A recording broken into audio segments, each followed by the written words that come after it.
Halo teman-teman, namaku Wina Ferawati dengan nomor induk mahasiswa 11921000078, jurusan Pendidikan Islam Anak Usia Dini, Fakultas Tarbiyah dan Keguruan UIN Sunan Gunung Jati Bandung. Dan kami dari kelompok 3 ada Syahida dan Siti Farida akan menjelaskan tentang faktor dan kondisi yang mempengaruhi perkembangan sosial emosional anak usia dini. Simak videonya.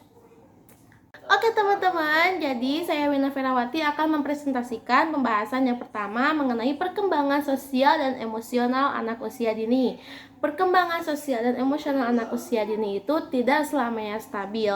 Seorang anak mampu menyesuaikan diri secara tepat dan baik dalam lingkungan yang dimasukinya. Tetapi suatu saat mereka mengalami kesulitan bahkan kegagalan dalam berinteraksi dan beraktivitas dalam lingkungan sosial tertentu. Juga dalam perkembangan emosinya, suatu saat anak berada dalam kondisi penuh dengan kegembiraan dan keceriaan. Di saat lain mereka tampak kecewa, marah saat berkomunikasi dan berinteraksi dalam lingkungannya. Kemudian juga banyak faktor yang mempengaruhi stabilitas sosial dan emosional anak, baik yang berasal dari anak itu sendiri maupun berasal dari luar dirinya. Ada faktor-faktor yang mempengaruhi secara dominan maupun secara terbatas, baik aspek fisik dan psikologis maupun pada perilaku anak secara keseluruhan. Untuk dapat menyelami berbagai faktor yang mempengaruhi perkembangan sosial dan emosional anak, dan selanjutnya akan dibahas tentang faktor-faktor yang mempengaruhi kedua dimensi perkembangan tersebut. Jadi teman-teman, faktor yang sangat berpengaruh besar dalam perkembangan sosial dan emosional anak itu ada 3. Yang pertama, faktor hereditas atau genetis atau keturunan. Jadi faktor hereditas ini biasanya ada yang menyebutnya dengan faktor hereditas sebagai istilah Retscher. Dan faktor ini merupakan karakteristik bawaan yang diturunkan dari orang tua biologis atau orang tua kandung kepada anaknya. Jadi dapat dikatakan faktor hereditas ini merupakan pemberian biologis sejak lahir. Pembawaannya yang telah ada sejak lahir itulah yang menentukan perkembangan anak untuk di kemudian hari. Pendidikan dan lingkungan sama sekali tidak berpengaruh dan tidak berkuasa dalam perkembangan seseorang anak, termasuk perkembangan emosi dan sosialnya. Yang kedua, faktor lingkungan. Faktor lingkungan ini sering juga disebut dengan istilah nurture. Faktor ini bisa diartikan sebagai kekuatan kompleks dunia fisik dan sosial yang memiliki pengaruh dalam susunan biologis, serta pengalaman psikologis, termasuk pengalaman sosial dan emosional anak sejak sebelum, ada, dan sesudah dia lahir. Dan faktor ini meliputi semua pengaruh lingkungan, termasuk dalamnya pengaruh-pengaruh berikut ini. Yang pertama itu pengaruh keluarga. Keluarga juga menjadi lingkungan yang pertama dan utama. Dengan demikian, keluarga memiliki peran yang utama dalam menentukan pengembangan sosial dan emosi anak di lingkungan keluarga. Inilah anak pertama kali menerima pendidikan, sedangkan orang tua merupakan pendidik bagi mereka.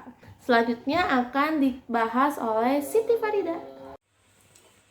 Bismillahirrahmanirrahim. Assalamualaikum warahmatullahi wabarakatuh. Perkenalkan, nama saya Siti Farida dengan NIM 119210068. Baik, di sini saya akan melanjutkan penjelasan dari pemateri yang pertama, yaitu yang kedua, sekolah. Sekolah merupakan lingkungan kedua bagi anak setelah lingkungan keluarga. Karena ketika anak di sekolah, anak akan berinteraksi dengan guru dan teman-teman sebagainya, sehingga hal tersebut dapat meningkatkan perkembangan emosi dan sosial anak. Dan juga guru merupakan wakil dari orang tua saat mereka berada di sekolah, sehingga perilaku yang guru lakukan akan ditiru oleh anak, dan juga ini membuat anak menjadi, dan juga ini akan membantu perkembangan sosial emosional anak. Dan yang ketiga yaitu tentang masyarakat. Masyarakat di sini dapat diartikan sebagai kumpulan orang-orang, individu atau kelompok yang diikat oleh kesatuan negara, kebudayaan, kebiasaan, dan agama. Budaya, kebiasaan, dan agama ini pada suatu masyarakat diakui ataupun tidak memiliki pengaruh dalam perkembangan sosial dan emosional anak. Kemudian, selanjutnya saya akan menjelaskan tentang faktor umum interaksionisme antara genetis dan lingkungan. Faktor umum maksudnya di sini merupakan unsur-unsur yang dapat digolongkan ke dalam faktor di atas, faktor hereditas dan faktor lingkungan. Faktor umum adalah faktor dari campuran faktor hereditas dan faktor lingkungan. Banyak faktor-faktor yang mempengaruhi perkembangan sosial individu. Faktor-faktor itu bisa berasal dari kematangan sosial diri sendiri, faktor keluarga, lingkungan, ekonomi, pendidikan, dan lain-lain. Nah, di sini saya akan menjelaskan faktor keluarga. Faktor keluarga merupakan lingkungan pertama yang anak hadapi, sehingga hal ini dapat memberikan pengaruh terhadap perkembangan sosial emosional anak, baik itu secara individu, termasuk perkembangan sosialnya. Kondisi dan tata cara kehidupannya pun sangat kondusif bagi sosialisasinya. Proses pendidikan ini bertujuan untuk mengembangkan kepribadian anak menjadi lebih banyak ditentukan oleh keluarga, pola pergaulan, etika berinteraksi dengan orang lain banyak ditentukan oleh keluarga. Kemudian yang selanjutnya, kematangan pribadi. Untuk bersosialisasi dengan baik diperlukan kematangan fisik dan psikis, sehingga mereka mampu mempertimbangkan sosial dan emosional anak dalam berproses sosial, memberi dan menerima nasihat orang lain. Maka hal itu merupakan keseimbangan intelektual dan emosional. Yang selanjutnya itu status sosial. Kehidupan sosial banyak dipengaruhi oleh kondisi sosial ekonomi keluarga, sehingga dalam hal ini perilaku individu akan lebih banyak memperhatikan kondisi internal yang telah ditanamkan oleh keluarganya. Yang selanjutnya, pendidikan. Pendidikan merupakan proses sosialisasi bagi anak yang terarah. Hakikatnya pendidikan sebagai proses pengoperasian ilmu yang normatif individu, memberikan warna kehidupan sosial di dalam masyarakat dan kehidupan mereka. Selanjutnya, kapasitas mental, emosi, dan intelijensi. Kemampuan berpikir dapat banyak mempengaruhi banyak hal, seperti kemampuan belajar, memecahkan masalah, dan bahasa. Perkembangan emosi dapat berpengaruh sekali terhadap perkembangan sosial, karena individu yang berkemampuan intelektual tinggi akan berkemampuan bahasa yang baik juga. Oleh karena itu, jika perkembangan sosial emosional ini dapat berkembang dengan baik atau perkembangan yang lain ini dapat berkembang dengan baik, maka ini akan menentukan keberhasilan perkembangan sosial individu tersebut. Selanjutnya yaitu tentang kondisi pendukung dan penghambat perkembangan sosial emosional anak.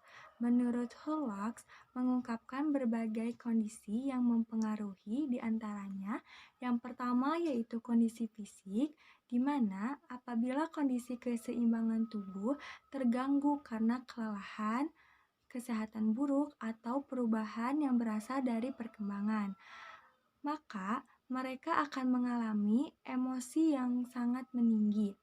Adapun kondisi fisik yang mengganggu diantaranya, poin yang pertama yaitu kesehatan yang buruk yang disebabkan oleh gizi buruk, gangguan pencernaan, ataupun penyakit. Dengan kondisi seperti itu, orang tersebut merasa tidak dapat beraktivitas secara penuh, maka ia menjadi tertekan dan akibatnya akan mudah marah. Jika kondisi ini berlanjut terus, akan mengakibatkan penolakan sosial dari masyarakat. Yang kedua yaitu kondisi merangsang, seperti kaligata ekstrim ataupun penyakit kulit. Gatal yang tak terhenti akan mengakibatkan kejengkelan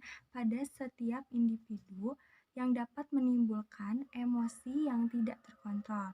Poin yang ketiga, setiap gangguan kronis seperti asma atau penyakit kencing maris. Penyakit kronis kadang membuat individu putus asa, bahkan kadang tindakan mematikan sulit dihindari, yaitu saat tekanan emosi yang sangat kuat. Poin yang keempat yaitu perubahan kelenjar, terutama pada masa pubertas. Gangguan kelenjar disebabkan oleh stres, emosi yang kronis. Kondisi yang kedua yaitu kondisi psikologi. Kondisi psikologi dapat mempengaruhi emosi, di antaranya. Poin yang pertama yaitu perlengkapan intelektual yang buruk. Anak yang tingkat intelektualnya rendah rata-rata mempunyai pengendalian emosi yang kurang dibandingkan dengan anak yang pandai pada tingkatan usia yang sama. Poin yang kedua, kegagalan mencapai tingkat aspirasi. Kegagalan yang berulang-ulang dapat mengakibatkan timbulnya keadaan cemas sedikit atau banyak. Poin yang ketiga yaitu kecemasan setelah pengalaman emosi tertentu yang sangat kuat. Sebagai contoh, akibat lanjutan dari pengalaman yang menakutkan akan mengakibatkan anak dapat takut kepada setiap situasi yang dirasakan mengancam dirinya. Kondisi yang ketiga yaitu kondisi lingkungan.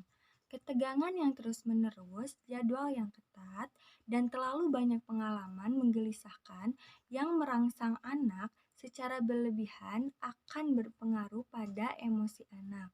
Adapun kondisi lingkungan yang diantaranya, poin pertama, ketegangan yang disebabkan oleh pertengkaran dan perselisihan yang terus-menerus. Poin yang kedua, ketegangan yang berlebihan serta disiplin yang otoriter. Poin yang ketiga, sikap orang tua yang selalu mencemaskan atau terlalu melindungi. Yang keempat, suasana otoriter di sekolah.